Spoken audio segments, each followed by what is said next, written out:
So several people wonder, how exactly do I drive given that I have a spinal cord injury and my legs are paralyzed. So I'll give you guys a quick rundown of how I drive and what my adaptive equipment looks like.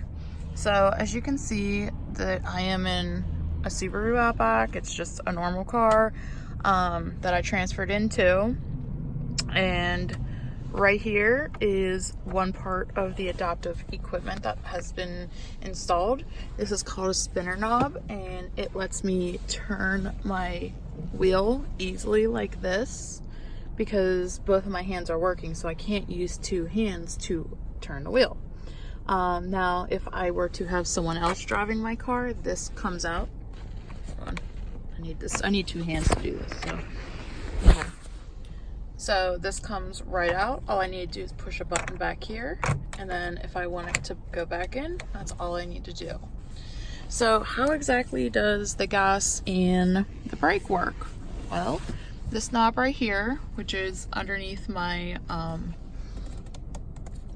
high beam light, is over here, and I will give you a tour. It comes down underneath the steering column, and there's a lock on it, so if someone else whose legs work and they drive with their feet want to drive it, I can block this so this doesn't get caught and go like that to them. So we will put that in lock mode. So as you can see, it comes down here and goes underneath the dash, and my pedals are free, so pretty much someone who is able-bodied can also drive my car because of this. So the bars come and attach to the brake, and then the gas is at the top, and that is how it's connected. So for me to hit the gas, all I do is go ahead and push down like this, and then for braking, all I do is push in like this. So that is a brief rundown of how my hand controls work, and like I said, these will lock. I believe I have to push in. Yeah, there we go. There. So I just locked it. So now I can't, but the brake does work. I can still use the brake, but I can't use the gas. So if someone's sleeve or whatever gets caught, it won't just go boom on them and them not know. It's a safety thing. So for me to unlock that, all I do is pull it back, and it's back for me to be able to drive it. So this is, I think, a push right angle type of hand control.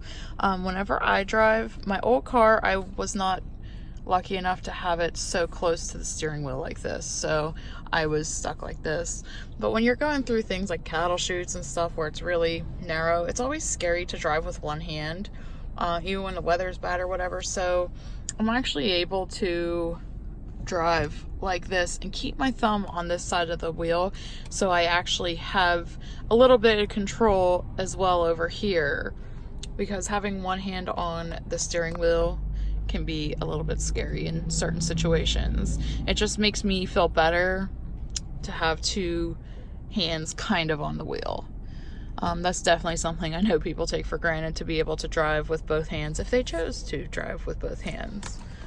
So if anyone has any questions, feel free to leave a comment down below, and I will do my best to answer them.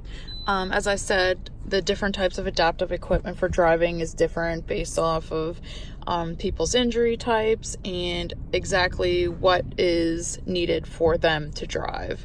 And this is just basically how I do that. There are videos, of course, of me transferring in and out of my car, because I know that's another question I get. So those videos are already up. Go ahead and look back and see if you were interested in that as well. With that being said, thank you so much, and I hope that I answered some questions.